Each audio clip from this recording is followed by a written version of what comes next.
pamoja na Mungu kumwambia uso wangu utakwenda pamoja nawe, Musa alikuwa bado hajaamini. Ndio maana mstari wa 15 nasema bila wewe, ameshaambiwa naenda pamoja, nasema bila wewe usitutoe hapa. Yaani bila uwepo wako sisi hapa hatuondoki. Na huo ndio ulikuwa utofauti mkubwa wa taifa la Mungu na mataifa mengine. Yaani kwenye kanisa kwamba Mungu yuko pamoja na sisi. Mungu yuko katikati yetu. Mataifa mengine waliabudu miungu mingine, sisi tunaabudu Mungu wako. Kwa Mungu yuko pamoja na sisi.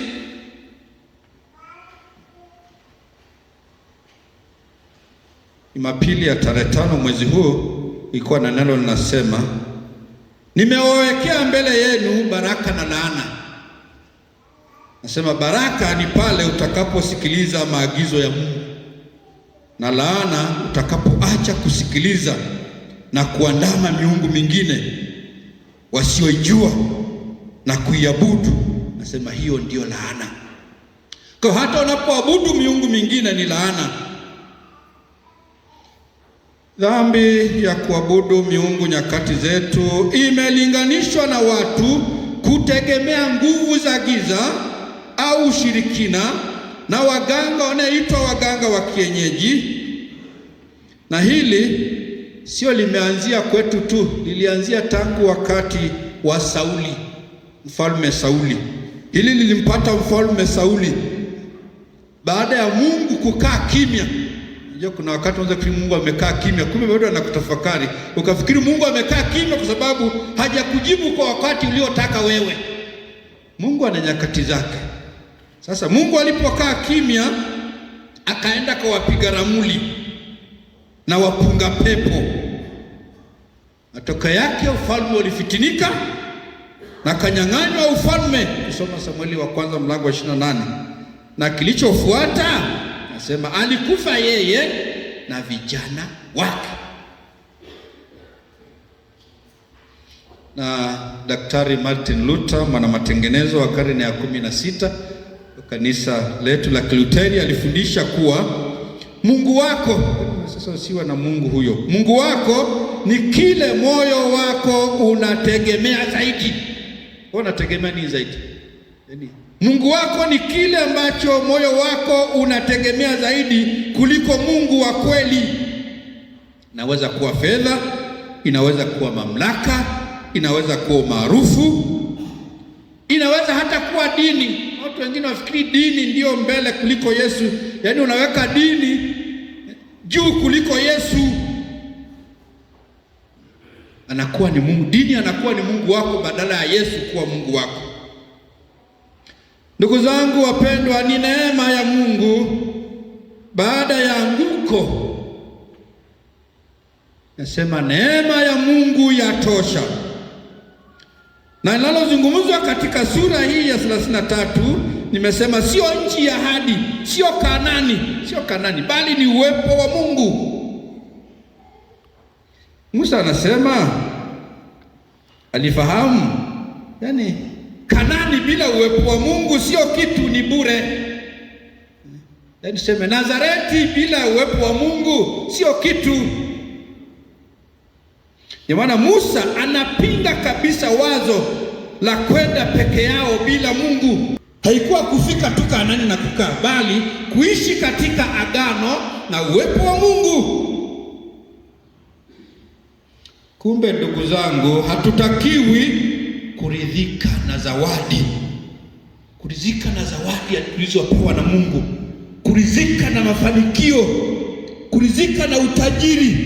Kama mafanikio, tunataka zawadi kutoka Mungu, lakini tusiridhike na hizo zawadi bila uwepo wa Mungu. Kati ya uwepo wa Mungu,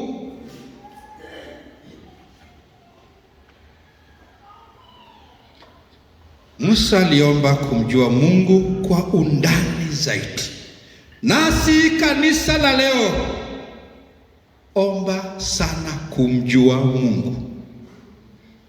Usiombe vitu zaidi, yaani vikutangulia kuliko Mungu. Mara nyingine Mungu amewapa vitu lakini mmeshindwa kumtumikia. Hivyo vitu vimeshindwa kumtumikia Mungu. Sasa hebu ona, ikiwa Mungu mwenyewe anaweza kukataa taifa lake, sembuse Musa ambaye ni mwanadamu, kama Mungu aliyewatoa anaweza kuwakataa watu wake, sembuse Musa ambaye ni mwanadamu. Na usipofanya vizuri, mara nyingine Mungu anatukataa. Ila sidhani kama wachungaji wamewahi kukataa watu, lakini ukimkataa Mungu unaweza kukataliwa kwa namna nyingine.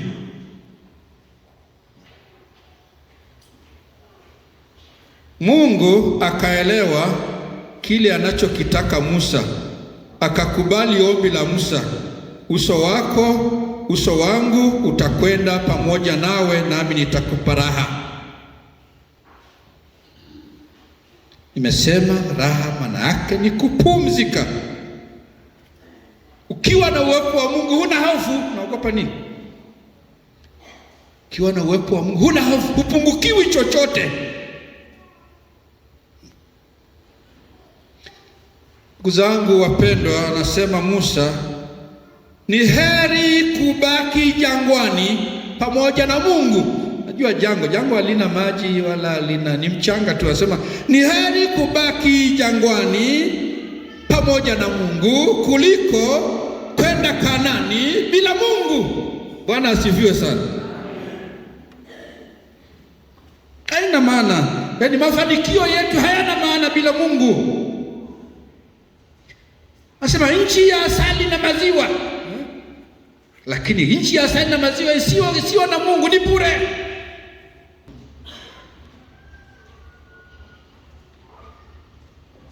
Tukipata neema kama walivyoimba wanakwaya wa Mkeni, pata neema, basi usharika unakuwa na mafanikio.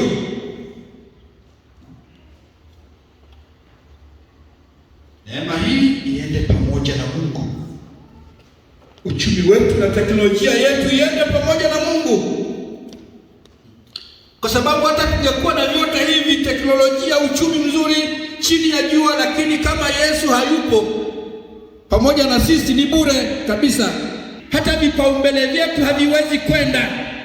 Lakini tukienda pamoja na Mungu, uhakika wa mafanikio na baraka ni nyingi sana.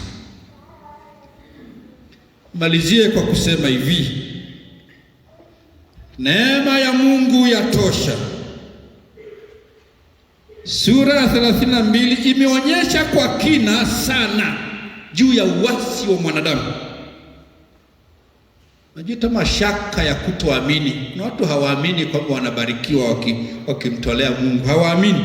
Yaani Mkristo lakini haamini. Mashaka ya kutokuamini.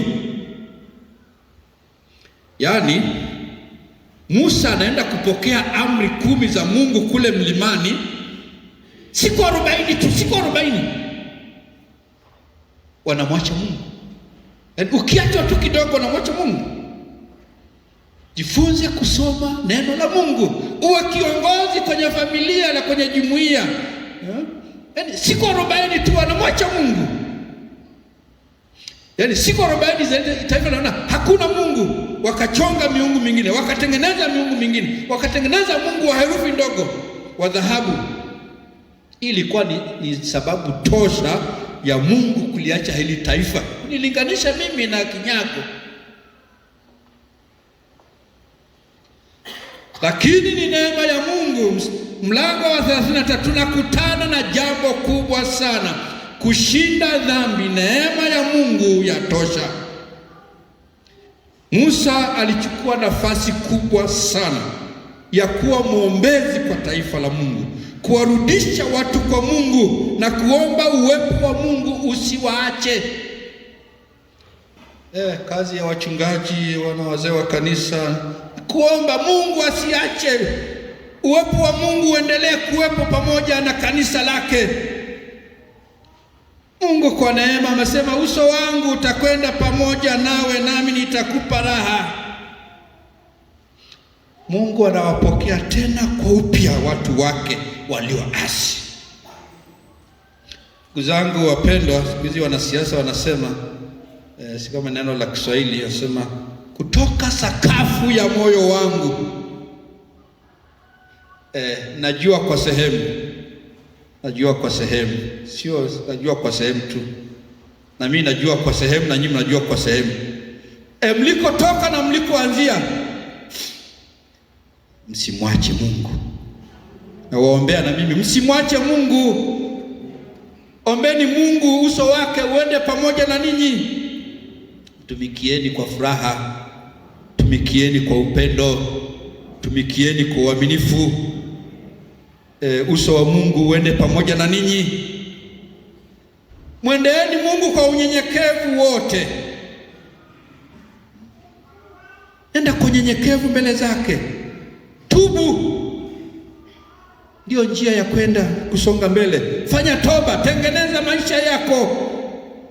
Ukishapata msamaha wa dhambi, hiyo ndio neema ya kusonga mbele. Na mwisho kabisa, neno la Mungu ambalo hili tunalihubiri kila siku, na hatuwezi kuacha kuhubiri, na kanisa halijapata sehemu nyingine kuweka kitu kingine badala ya mahubiri. Neno la Mungu ndicho chombo kikuu cha neema. Neno tunalolihubiri, tunalolifundisha, na Roho Mtakatifu anaumba imani ndani yako. Akiumba imani, unakumbuka kufanya toba, na Mungu anakusamehe, anakupokea. Chombo kingine ni ubatizo. Umeshabatizwa. Kisha batizo umeingizwa katika kundi la Mungu. Nasema toa alama ya kumbuka ushindi wa Kristo. Usione ya kumkiri Kristo alisulubiwa kwa ajili yako, mtumishi wako, shahidi wa mwokozi wako mpaka kufa. Bwana, umpe mtoto wako, umpe mtu wako Roho Mtakatifu awe wako daima. Hiyo ni chombo muhimu sana cha ubatizo. Hicho sio shida. Lakini chombo kingine muhimu cha tatu ni sakramenti takatifu ya meza ya Bwana. Unaposhiriki sakramenti, sasa tatizo ukikaa nje bila kushiriki sakramenti kwa muda mrefu, watu wengine wanaonaga tu kwamba ni kawaida tu. Sakramenti ni chombo muhimu sana cha kukuondoa kwenye makando yako. Yaani inaondoa ile dhambi na miungu inayozunguka katika familia yako. Hiyo ni neema, ni chombo cha neema, ni chombo cha kiroho. Nasema kuna neema ya ajabu sana katika sakramenti iliyojificha, neema ya ajabu. Nasema pale yule aliyejichovya kwenye maji, sio kwamba yale maji ndio aliyopo, lakini kwenye yale maji ndio kulikuwa na neema. Alipojichovya ule ukomo katakasika. Kwa kuna neema kwenye chombo cha sakramenti, msamaha wa dhambi na uzima na wokovu. Na hivyo ndivyo vyombo ambavyo Mungu anavitumia kupitia kanisa lake. Kama walivyokuwa ndugu zetu walivyoanguka na kumwasi Mungu, hata sisi tunaweza kuanguka na kumwasi Mungu. Mlango wa kumrudia Mungu uko wazi, na mara nyingi yeye ndiye anayeanzaga kututafuta tuliopotea. Neema ya Mungu yatosha, inasamehe waliokosa, inarejesha agano la Mungu lililovunjika, anaturudishia uwepo wake, anatuwezesha kusonga mbele katika safari ya maisha ya imani, anatutia moyo tunapokata tamaa. Neema ya Mungu yatosha, neema yangu ya kutosha, kama alivyomwambia Paulo kutoka Wakorintho, neema yangu ya kutosha, maana uweza wangu utimilika katika udhaifu. Mungu alibariki neno lake na atubariki sisi sote. Amen.